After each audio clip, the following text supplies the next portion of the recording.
जी 2026 ची परीक्षा देणाऱ्या विद्यार्थ्यांसाठी NTA फी रिफंड विंडो त्या ठिकाणी ओपन केलेली आहे। म्हणजेच विद्यार्थ्यांनी नीटचा फॉर्म भरत असताना जी काही ॲप्लिकेशन फॉर्मची फीस होती कॅटेगरीनुसार जी विद्यार्थ्यांनी भरलेली होती ती विद्यार्थ्यांना रिफंड करण्यात येणार आहे। कारण 3 मे 2026 ची नीटची पूर्ण परीक्षा रद्द झाल्यामुळे विद्यार्थ्यांवर त्या ठिकाणी बराचसा मानसिक तणाव आलेला होता। त्या दृष्टीने आर्थिक तणाव दूर करण्यासाठी NTA हा निर्णय घेतल्याचं पत्रकार परिषदेमध्ये धर्मेंद्र प्रधान जे काही एज्युकेशन मिनिस्टर आहेत त्यांनी सांगितलेलं होतं। त्यानुसार आता NTA आपल्या ऑफिशियल वेबसाईटवर जे आहे फी रिफंड लिंक किंवा फी रिफंड विंडो किंवा बँक डिटेल अपडेट करण्यासाठीची विंडो आपल्या ऑफिशियल वेबसाईटवर ॲक्टिव्ह केलेली आहे।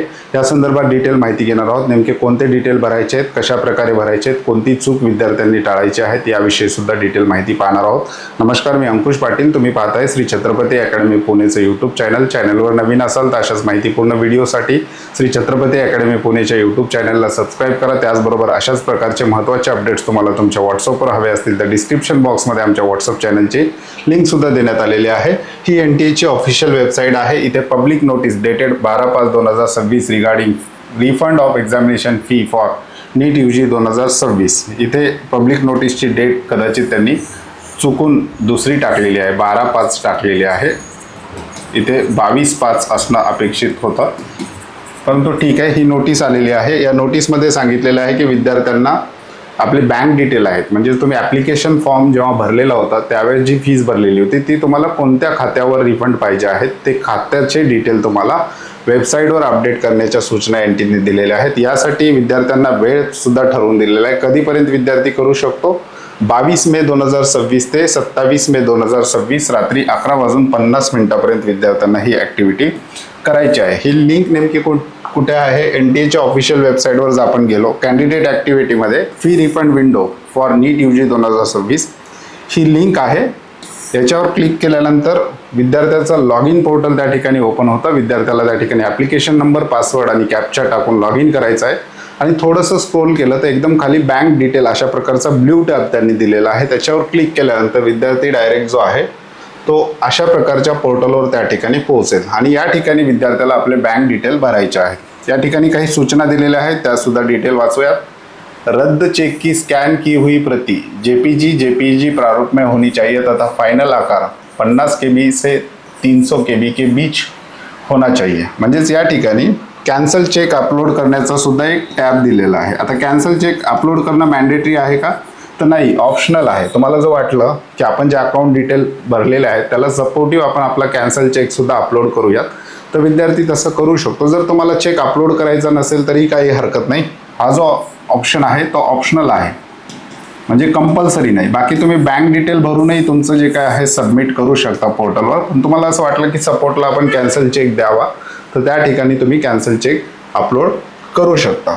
कृपया सुनिश्चित करें कि दर्ज किए गए विवरण सही है, क्योंकि एक बार सबमिट करने के बाद उसे बदला नहीं जा सकता। म्हणजेच एकदा तुम्ही हे सगळे डिटेल भरले, म्हणजेच या ठिकाणी अकाउंट होल्डर नेम भरला, IFSC कोड भरला, बँक अकाउंट नंबर भरला, परत बँक अकाउंट कन्फर्म करण्यासाठी कन्फर्म सुद्धा केला आणि बँक तुमची कोणती आहे त्या बँकेचं नाव टाकलं आणि एकदा खाली सबमिट बटन आहे ते जर क्लिक केलं तर तुम्हाला पुन्हा त्याच्यामध्ये कुठलेही चेंज करता येणार नाही।